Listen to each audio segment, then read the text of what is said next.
Hello everyone and welcome to our seminar From Single to Mingle in just under 30 seconds, the how-tos in deciphering the dating code. For many of viewers today and to our live audience, attendees, you probably came across my TV show, The Happiness Journey with Dr. Dan, a TV program that provides opportunities for local authors in the DMV area to share their journey to getting published and on their way to becoming bestsellers. We all have a different definition to what happiness means to all of us, individually speaking. And this is one of the reasons why we decided to create seminars about dating and relationships. Most humans on earth are looking to find their soulmate in the hope of living a happy life. So here we are giving you the right tools to make all this happen. Our first seminar, the main topic was learning to communicate better with your date or mate. This seminar is covering the do's and don'ts about online and offline dating. My name is Dr. Dan, and I'm your host for today's seminar. I have a doctorate degree in organizational leadership and communication with a minor in quantum physics. Yes, I know there's no real correlation with this seminar. I'm also a practicing therapist covering issues such as self-esteem, weight and anger management, and also do marital and relationship counseling. I do individual and group therapy as well. For more information, you can contact me on the number below. Now, the program today will be a two-part interactive seminar of 50 minutes each, in which the audience asks questions to our guest panelists as we are conducting the seminar. Again, welcome all to the seminar series From Single to Mingle, just under 30 seconds. Now, I'm going to ask each and every of our panelists to introduce themselves, and we're going to start with Tammy. Hi, I'm Tammy Tilson. I'm a licensed clinical social worker in private practice for over 15 years. I also specialize in dating coaching and matchmaking. Our company is called the Match Pro. We are a professional upscale matchmaking company that's very holistic, that specializes in helping people find their life partner. Excellent. Thank you very much for being here with us today. Thanks for having me. Mr. Dave. Yes, sir. Thank you.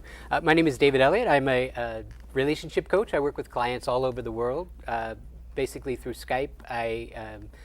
I help a lot of my clients are really high-performing women doing amazing things in every area of their lives. They struggle in the area of relationships, and so that's the area that I help them with. And one of the primary things that I do is help them understand men at a much better level in order to bring out the very best in them rather than suffer through the worst from them.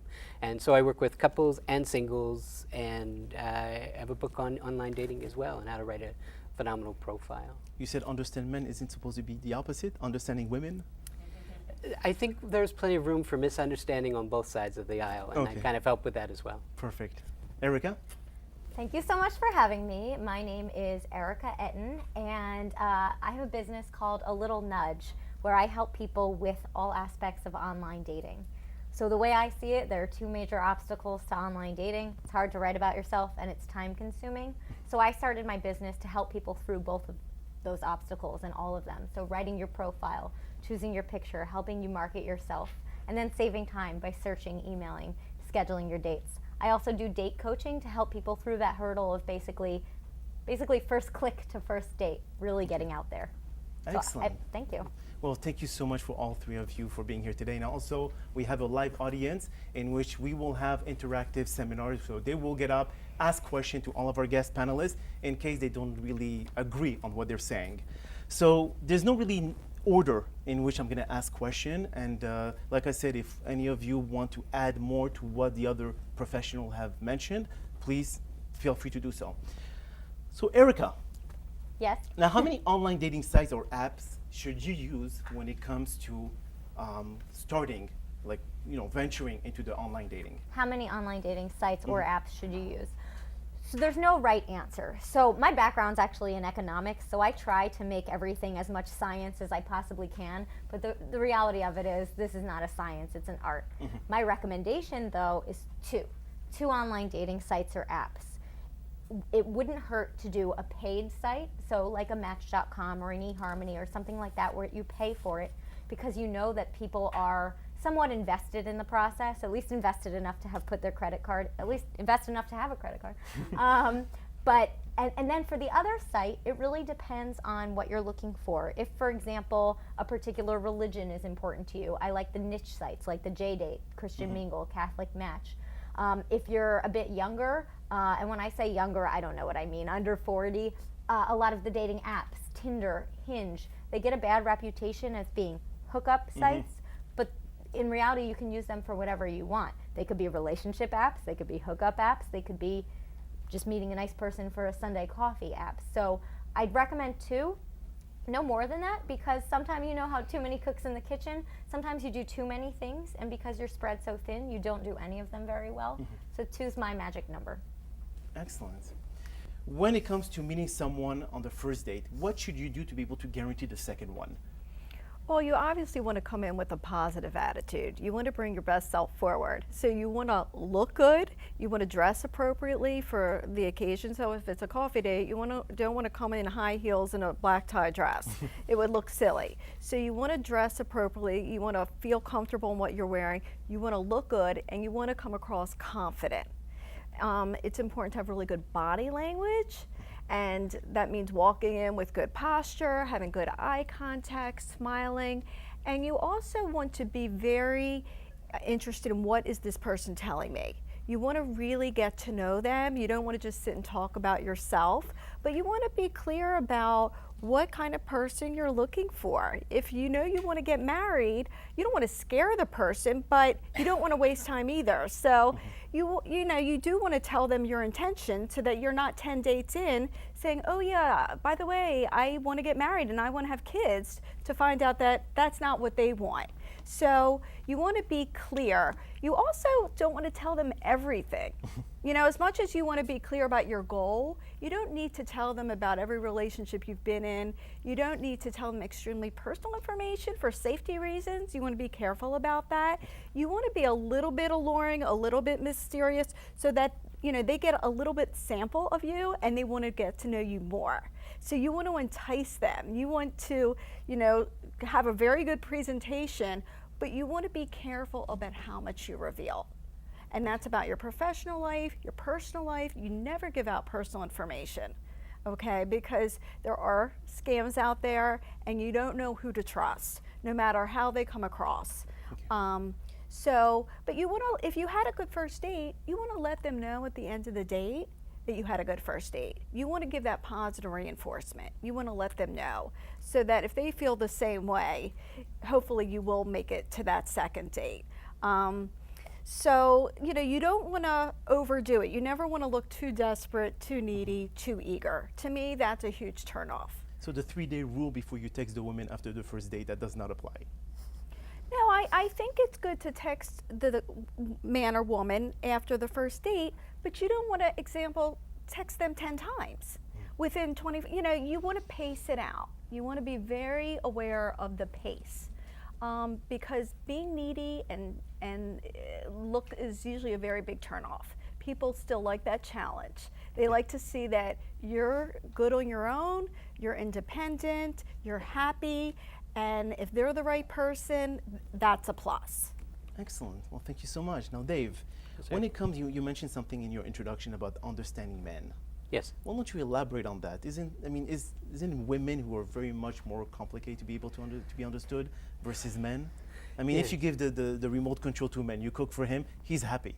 But for the women, it's a bit different, isn't it? Are we cavemen here? No, I'm just saying that, I've read like so many different, psychological books about that. Actually, I'm writing another book about how to understand women, but please tell me more about the understanding men part. Well, I think your question is actually sort of about the answer as well. So a lot of my clients, because they tend to be women, I help them understand men, and I think the inclination is that a lot of times we tend to think other people think like we do across gender lines. And so if you're expecting a man to think like a woman, then that would be a problem. And so what I do is I try to bridge the gap and give them a little bit better understanding about how the masculine mindset works. And I talk about masculine energy and feminine energy, how we interact differently, how we communicate differently, what we need is differently, what we don't want is different. So I really kind of try to bring those things into play. And common sense is not common practice in a lot of ways, and it's no offense, but I think we just don't know. So what I do is I just help people communicate a lot more effectively about what she was saying as well about what do you want to put out there and how it comes back. And so it's really understanding what people need to to be successful in this area of relationship. So Do you give them specific tools or kind of like a guide that they will have to follow to be able to, get to understanding a little bit better? Or when you talk about communication, what specific part of communication do you emphasize on? So it's about communication style. So it talks about like a particular I guess a question that I would get a lot is like for a man, if you ask him how his day was and he says fine, in his mind that's a fully complete conversation, and there would be some level of conflict or misunderstanding. Like, but if you ask a woman how was your day, well then you're going to go They into will much elaborate. more of a story because it's really about it's how they connect, and women connect in order to feel safe, and so they tell their story and they share their story, and it's how she feels safe.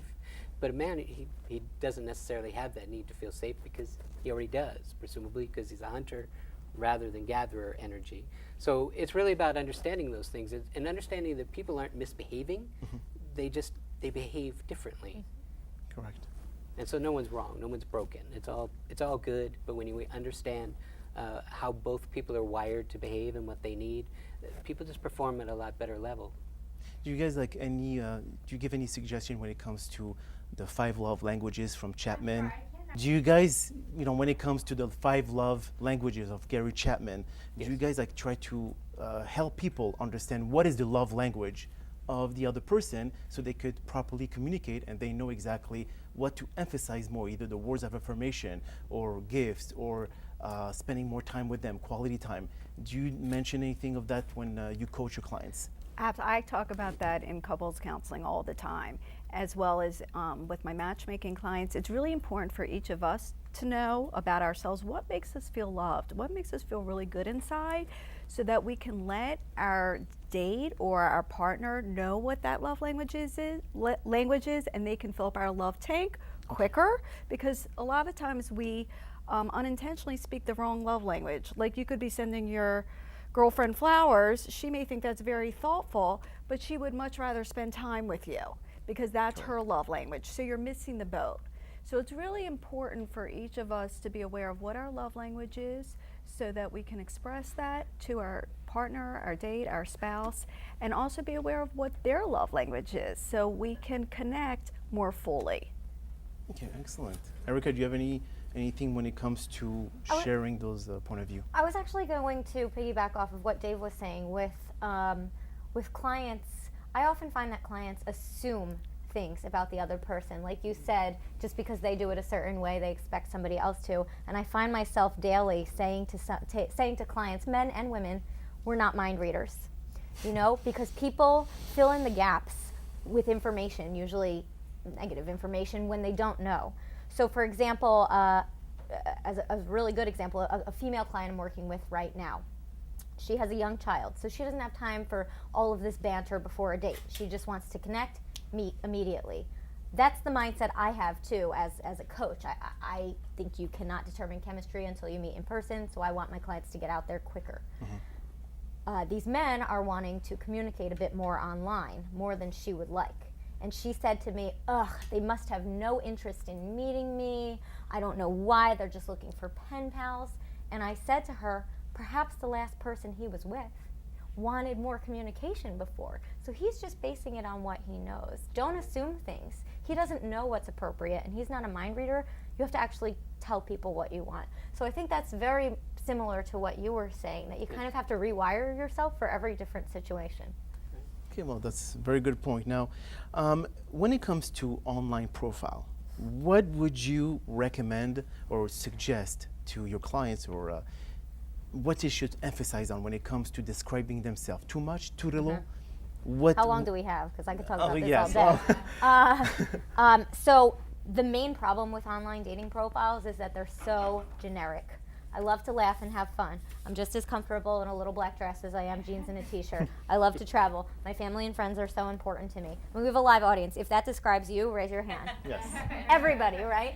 So I say let your quirks shine. Whatever makes you you is what people want to know. Because the baseline is that you love your family, right? The baseline is that you're capable of putting on a dress or a tux, and you're capable of putting on jeans. I want to know what's not the baseline. The baseline is you like your friends.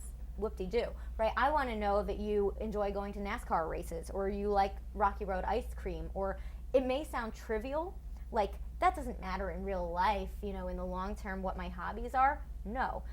But the purpose of the online dating profile is not to share your life story. It's to generate enough interest for someone to either write to you or to write back to you. So I call it all message bait. Everything you write, every picture you choose is providing message bait to somebody. If I put in my profile that I love puns, for example, which I do, someone knows that immediately when they read about me. I'm not a sarcastic person. I prefer cheesy humor. Or that I like trivia night. You know, that's something for someone to go off of. Oh, what's your favorite topic, or what's your specialty topic? And then we can have a conversation. Does that make that partner a lifetime, you know, great mate? I have no clue, but it gets us to the first step. So it's really letting your differences shine. So if someone says, I like Pokemon Go, you just delete them. Well, that's everybody now. Okay. Everyone loves Pokemon Go. It's ridiculous. I downloaded it because I was Oh, you did? curious. Okay. After 10 minutes, I was like, I can't take this anymore. I don't know what I'm doing. Wow, I see so many stories about that. Now, when it comes to the second date, Tammy, Right. what should the person not do to be able to, like, if they're interested in that person, like we mentioned about being too needy or not showing too much interest too quickly, but yet still being appreciated for the time that they spent with you during that first date. Right. So what they should not do to be able to guarantee Well, the second again, date. you don't want to dwell on your past relationships. First of all, it's boring and it's negative. It's that negative energy, and everybody's got their story, but it's not the time. It's too early in the process to start sharing about, you know, past marriages or relationships, or even sharing like really personal problems. I mean, it's okay to be real and to be genuine about, you know, what you're doing in your life. You just want to be, you know, be careful about digging up the past and not make it a therapy session, because otherwise it creates a negative energy, and then most likely your date feels maybe they need to share something negative about themselves. They may not be comfortable with that. So you want to, again, always keep it on a positive note, but what you can do is you can scratch a little bit beneath the surface. So if the person says, yeah, I'm an attorney, and I'm in private practice, okay, what do you specialize in? Okay, what, you know, do you go to court a lot? What's your typical client like? So, you know, those are safe. You want to stay with the safe topics. You don't necessarily want to say, well, why didn't your marriage work out? What do you Okay. recommend saying, though, if someone asks that? Because I get that question all the time. What do you like if you're on a second Right. date and that person's saying, so tell me about your divorce, and you don't want to, what do you recommend I that they think say? you just tell, you know, you just say, you know, I would like to share that, but I'm not comfortable sharing that right now. Yeah. I'm just getting to know you, so nothing personal. I just rather talk about what's going on right now in our life. You know, I want to be focused on the present. That's similar to what I say, because that's a really tough one, because people Right, want to know. and people are curious. Yeah, They're why, nosy. why didn't But their is marriage? it a turn off to be able to cross those kind of boundaries after the first date? Wouldn't you say that if he did this on the first date, what would be the second and the third? I just think you don't need to give people necessarily more information than they need at this point, because like Erika was saying, people take a little bit of information and they run their minds. Our minds just run with it, because we don't want to be off guard. We don't want to feel unsafe, so we naturally think, oh, well, they must have cheated on their wife because she's seemed lovely, and why else would they have left 3 kids, and and he's so good looking, he must have cheated, and so you just that's just what we all do. We make assumptions and we run with it.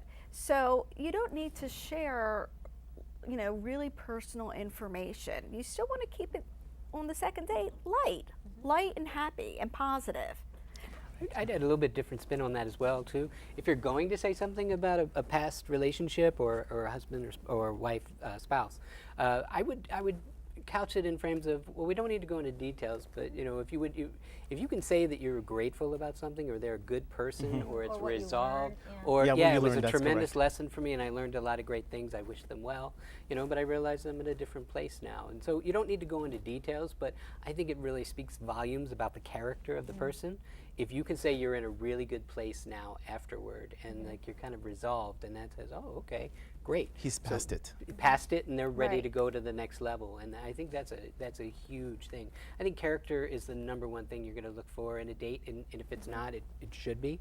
I really do recommend that, because all those other things like handsome doesn't always last, pretty, slim doesn't always last, lots of great looking hair doesn't always last. Believe me, I know. So those are the things that aren't necessarily things you want to bet on long term, but character is something that's really important. Now, you're mentioning something on your website about the polarity principle. Yeah. Can you please elaborate? That really is an interesting concept. Well, it's about what I was talking about earlier. It's about masculine and feminine and understanding how they work. Polarity is really the attraction between two opposite forces, so masculine and feminine. When they're out here, when masculine is in masculine and feminine is in feminine, there's attraction a lot of times if there's a connection, if there's chemistry. But the challenge when relationships run into trouble is when they start to go inward. So rather, like if masculine starts to go feminine, starts to be pleasing, or kind of like wishy-washy and not a leader and not stepping up, feminine doesn't like that, and there's no. Then she starts to come in and go towards masculine, and then there's no connection there at that point. So it's really about helping understand where good, healthy masculine is. Strong, decisive, knows who he is, knows what he wants, and is pretty clear on his path, and he's on his way to building something. And whereas feminine is, she feels safe, she's in a good space, she life looks good to her, and she's nurturing, she's kind, she develops relationships, and those are all really good essences of the two energies. And so those are just great places to be, and that's why I say the gratitude thing. If you understand those spaces and you're there, you have a much higher chance of attraction and having those sparks and that sizzle that connect. So that's just kind of understanding it and sort of reverse engineering the process. Interesting. Yeah. Now, Erika, you were talking about the online profiles and when people meet online, and how long would you say is standard, or I would say probably more appealing for a couple, not a couple, but some people who meet online, how long will it take for them to be able to meet in person? Would you say after 2 or 3 days of interaction, a week, 2 weeks, a month? I mean, sometimes people waste so many times or so many days online and they never really meet. I can't say what's standard. I can say what I recommend. So I recommend if you write to somebody and he or she writes back, try to have the date lined up within a week or no more than 3 back and forth emails, because like you said, people can waste so much time. And I do say waste. I'm using that word consciously, because if you meet sooner and you enjoy each other's company, great, you've met sooner. And if you meet sooner and you don't, great, because kind of like what Tammy was saying, but in a different context, we have all of these things we build up in our head. If someone says something funny, we have now created this image of the person in our head and what he or she is going to be like. And reality is often very different from virtual. So I tell my clients to meet as quickly as they can. I believe it's more than appropriate to, let's say a male emails female, she writes back, she's interested enough to meet him. So I tell my male clients, if they ask her out in the next email, she's 80% likely to say yes. And if she doesn't, she may not have said yes anyway, so you've dodged a bullet. But when it comes to and as you know, with online dating, we have one guy that will email 100 women.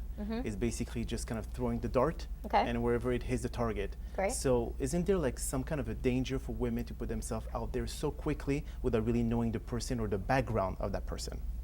I think that's how rumors start. No, I mean, be safe, use your common sense, meet in a public place, if it makes you feel more comfortable, tell someone where you're going, but it is important to have that one exchange, right? So this person is a person, right? Has a first name, signed Steve, signed Bob, whatever. But then just use your common sense. I encourage people to email as many people as they can online because ultimately it's a numbers game. If your average response rate is going to be 20% online, I'd rather you get 4 out of 20 responses than 2 out of 10, right? So I encourage casting a very wide net, not writing the same email to everyone because no one's answering Yes. that. But then I go with innocent until proven guilty. Like a lot of people think online equals scary, online equals this, equals, the supermarket, you can meet someone scary, the bus. I say it's innocent. So you just use your common sense. There are no more creepy people online than there are outside this studio, right? So just go with it. Know yourself well enough to know that if you get a strange vibe, you don't have to be there. And that's it. So I would not go in under the assumption that this person is going to be bad or scary or creepy. I would go in under the assumption that they're going to be like you, just a person looking to meet someone. Okay, good point. I think a good key also to follow up on what you were saying is if they have some kind of a personal connection to what you wrote, like if you, in your example, if you say, I like puns, and he leads off with a pun, it's like, connection.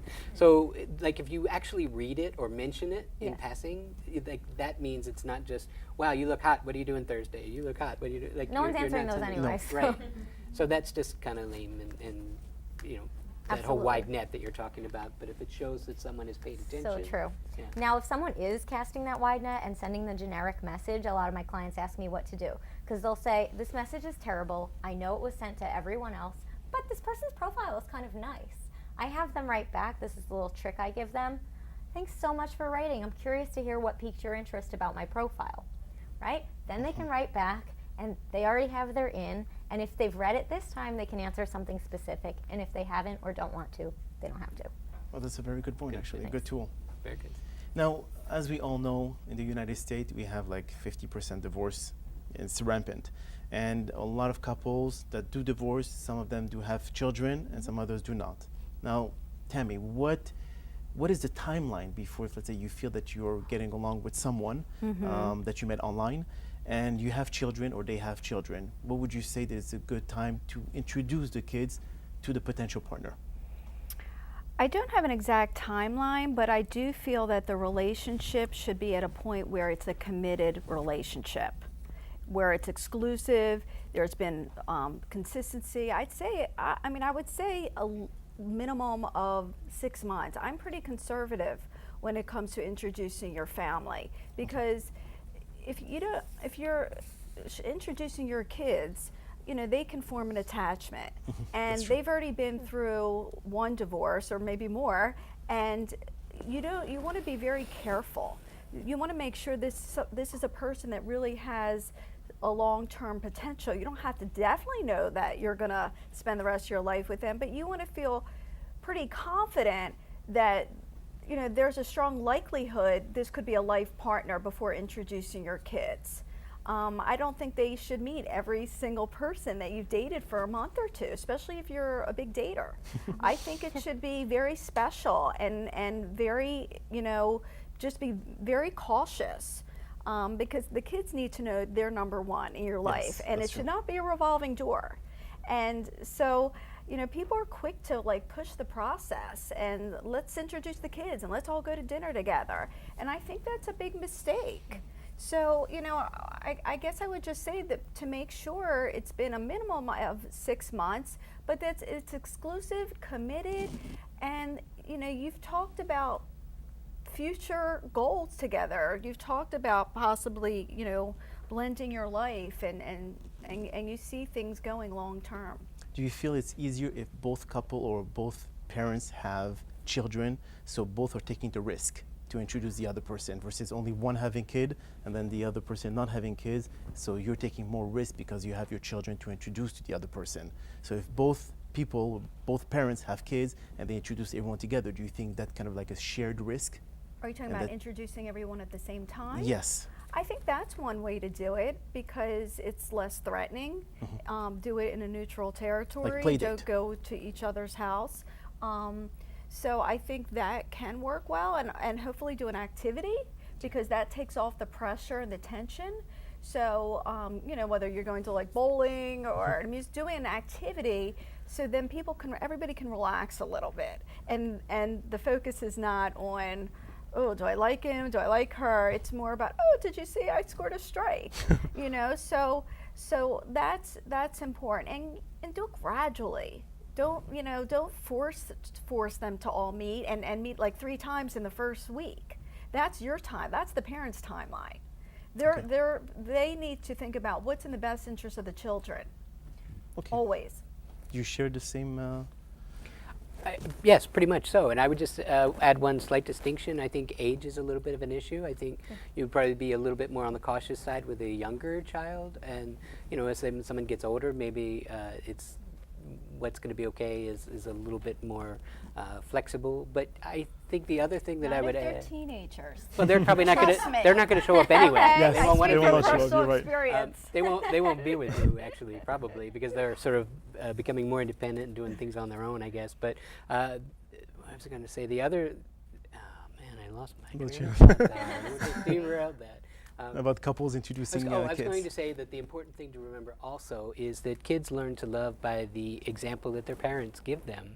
It's, again, especially towards a younger child. So if, like you said, I think you mentioned, it's like if it's like a revolving door kind of thing, that's not going to be healthy and a great example. So you just want to be mindful of that. And you're right. You wait until it's pretty steady and you both are in a good place. You both are interested in going forward and you're both interested in bringing, you know, your kids forward, and let's see how this works out. But you're committed to doing it as well. I just want Yeah. you were alluding before to something that I don't agree with, saying that if you both have children, maybe it's easier because you're putting the Right. same risk on the table. I don't agree with that because risk is subjective, right? What's risk? So is it your children? Is it your own background? What's happened to you? I don't think both having children, both not having children makes anything easier. Every relationship is different on its own, you know, timeline. So And every kid is different. and, too. and every kid is different. So I would say don't use your kids to equal risk. I mean, risk is your heart, risk is everything. So it's so I wouldn't agree that both sides having children would make anything easier. It just makes it different. Yeah. Okay, well, good Agree. point. You were about to say something, Tammy? I forgot. And I agree with Erika. I do think it helps when two people are on a similar life stage. That stage, yeah. It doesn't mean it's a guarantee you're going to hit it off, or it doesn't mean just because someone doesn't have kids and you have kids that it's going to be an issue. So I think you have to be open-minded, but I do think your life stage can help only because you can connect on different levels. You can relate and empathize with each other. Well, I wanted to ask you a question, Dave, actually. When sir. it comes to mistakes, as we all know, no women or no men are perfect. Okay, I Right. think we all agree upon that. Now, what are the most common mistakes that women do with men when it comes to interacting with them? In the dating I'm excited to environment, hear that what you is. have to say. Yeah, that we could go for 3 hours like that. There are plenty of, how much time And do then we we can have? reverse it And then we too. can reverse that, exactly. I would say one of the number one things that I see is about understanding that masculine and feminine as well. An important value or an important need for masculine is freedom, the concept of freedom and being independent. And so feminine's need for safety is a direct conflict to a masculine's need for freedom. So, like, I'm sure you get calls from your clients all the time. I had a date, or I just left him an hour ago and he hasn't texted. I don't know if we're going to see one Don't even another. get me started. What does it mean? And so that's the area that I see. It's that need for certainty, that need for safety, that need for, I know where this is going, that, you know, that looks like neediness to a man who wants to be free and independent, who is not ready to be tied down, you know, as soon as he sent you one email or had one coffee with you. Now, that doesn't mean he didn't think you were terrific, and it doesn't mean he doesn't want to see you again, but I think it looks like needy. And understand that men are more again, they need that freedom, and they're also single-focused. And single-focused means they're going to go and they're probably put their full attention on their work or their kids or whatever they're doing at the time they're doing it. So that means if it's Wednesday night and you don't know if you're going to get together on Friday, he might be very focused on work. And he might not even think about that until Thursday night. Now that may be a little bit late notice for someone, and a great learning would be, oh, I'm sorry, I wish you had asked me sooner. I'm already booked on Friday, I can't do that. Now he learns. Even though you're not booked. No, I'm not suggesting you play games. No. Okay. I'm saying, but I wouldn't. What I'm saying is, don't sit by the phone waiting for him either. And so you're educating one another, and it's like it's about both people being in a good place and going out and living their lives, not hanging on. What does this mean? So I think it's that tendency to like latch on, and it's like if you think about it this way, if you're walking down the street and someone grabs your arm like that, your first tendency is going to be to pull it away because you don't want anyone grabbing you. Oh, sorry. That's okay. So the point is, it's like no one wants to be grabbed too soon or like getting your hooks in them, and I think that's just a mistake, and I think it telegraphs just some unappealing messages about who you are. So I think that's an area where it's like, you know what, be calm, know your value, know you're a catch, and he'll get to you if he's enough. interested. Yeah. I think it comes often from a place of anxiety. It's especially for women. They want to know, like, does he like me? Why isn't he called? Oh my goodness, I haven't heard from him. It's been a few days. And so unfortunately, they text, or you know what I mean? And that again can be a turn off. So it's a learning process to just stay calm, like you said, manage your anxiety, not put all your focus in this one person who you just met one time. So maybe you're dating several people, or maybe you're doing other things that make you happy in your life, and it's not all about dating. That's one piece of your life. Right. So I think the calmer we are, the more self-confident we are, the better, we'll attract somebody, because they'll sense that. But it's also based on past relationship as well. I mean, it depends on how the previous boyfriend, if they've hurt you in a way that lowered your self-esteem, or it created more insecurity. So how can they pass that part and then not feel the same insecurity in the new date or the new relationship? Well, so I think work you have to do on yourself before That's what you we do. ever get That's into therapy. a new relationship. Therapy. Exactly. That's where people, if they start carrying baggage or issues from past relationships, which most people have, if not all of us, it's getting yourself into a good place and giving yourself that time, so that when you meet the right person, you're bringing your best self forward. Now, you were talking about like red flags. Yes. When you go on a date and all, what would you say? What are the red flags that someone has to be careful about when you meet the person the first time around? Well, red flags would be, do they have a steady job? I mean, it depends what you're looking for. If you're looking for stability and somebody said, well, I had 3 jobs in the past year, or, I'm not really working, I'm kind of transition. just, yeah, I mean, if stability is your a priority, well then ding, ding, ding. If financial stability is not important because maybe you're financially stable, and you want to know if somebody's a good parent, and why don't they ever see their children? Why is 6 months gone by and they haven't seen their children? If that's important to you, so you have to figure out what is important to you, and then you look for the red flags. Like if somebody is a recovering, alcoholic, and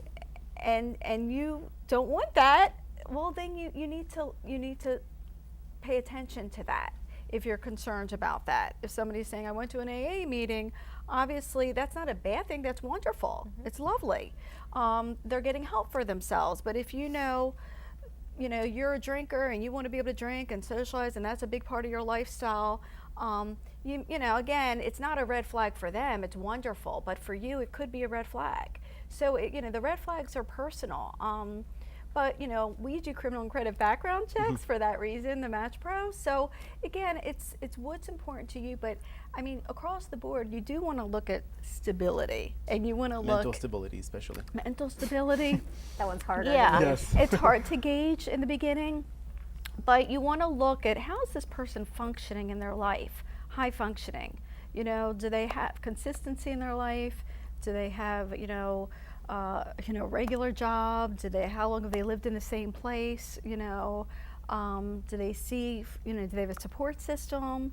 So you want to look at various aspects of their life. And again, nothing's a guarantee, But when something's, and how do they present themselves? Do they take good care of themselves?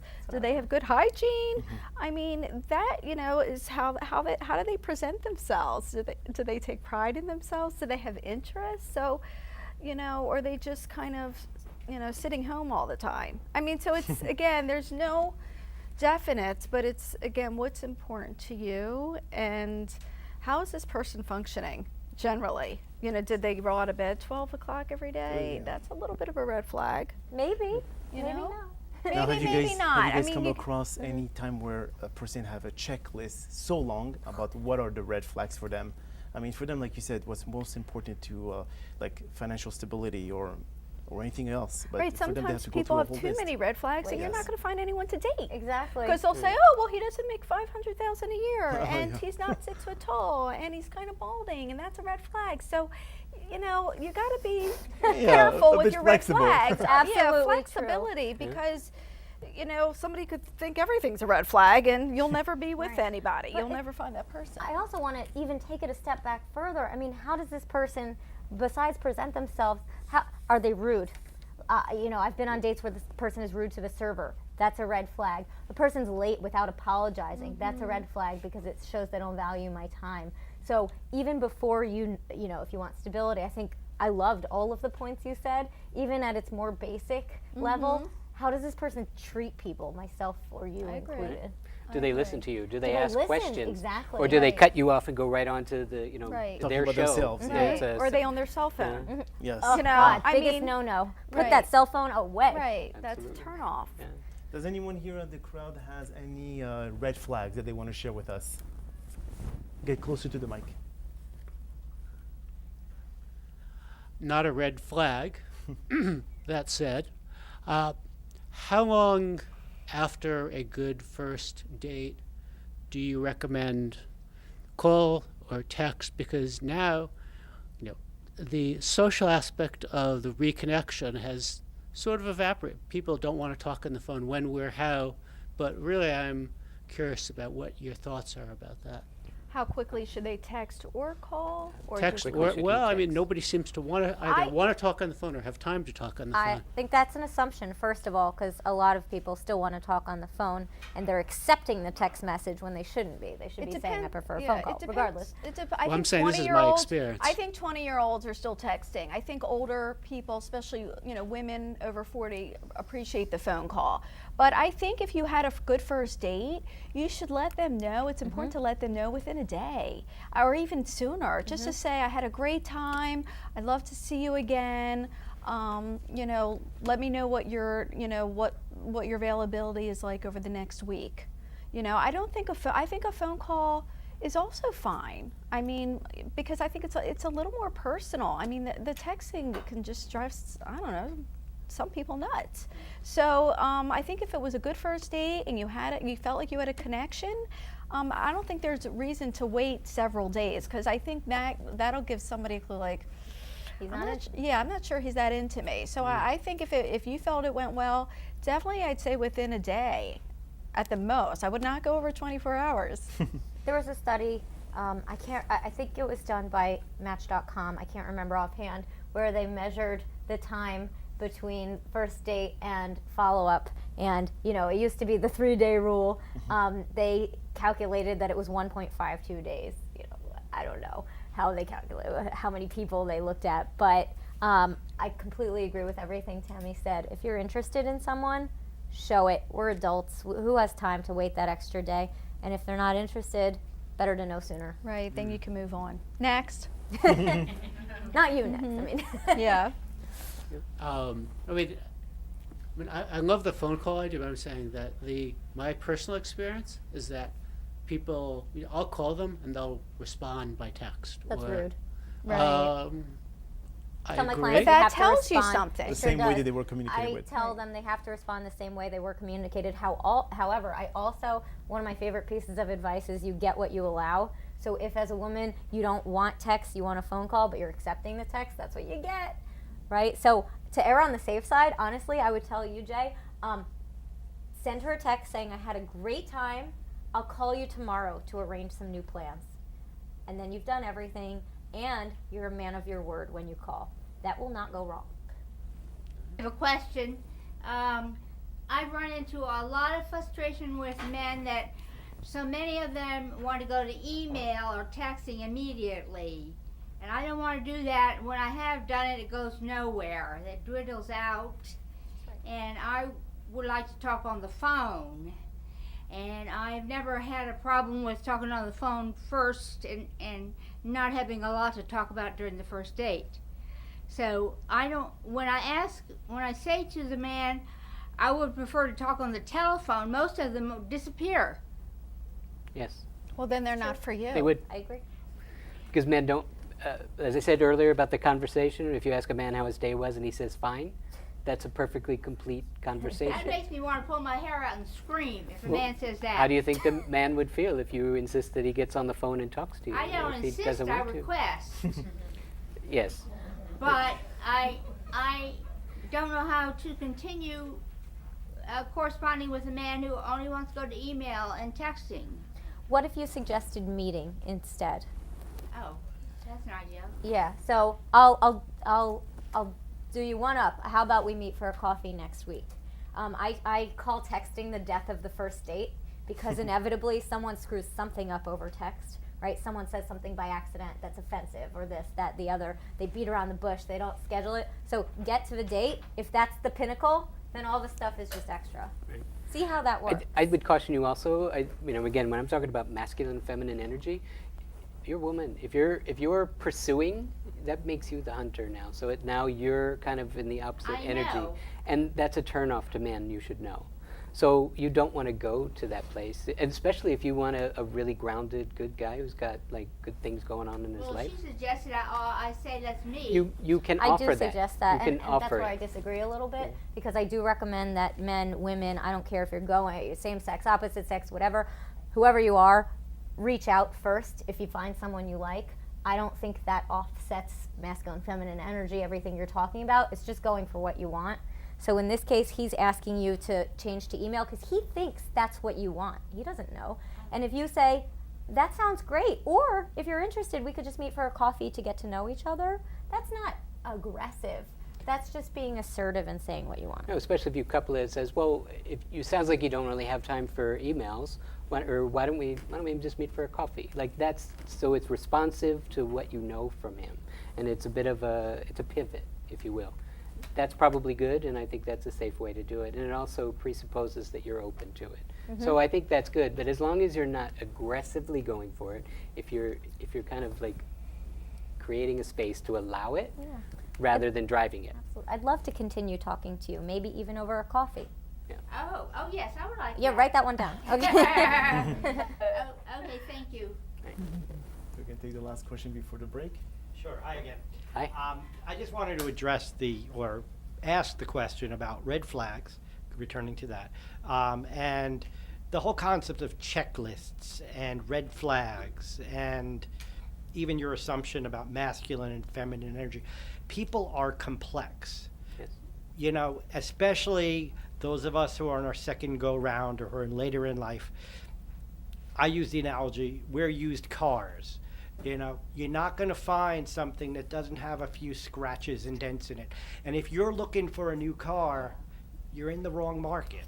And so what I'm asking you, rather than have a list of red flags, doesn't it pay to humanize the person?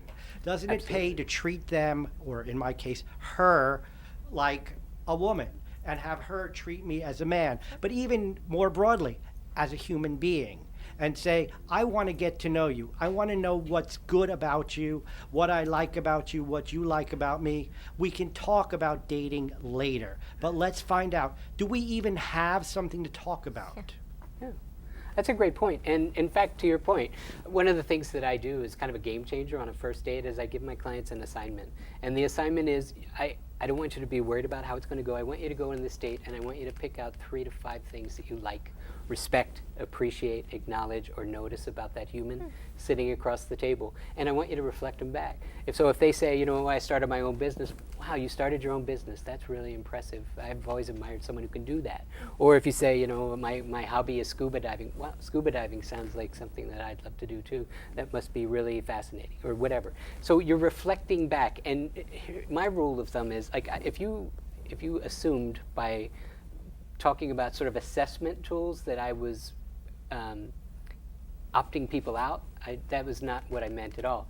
I want to opt people in, and my thing is you meet people where they are and you always leave them better than you found them.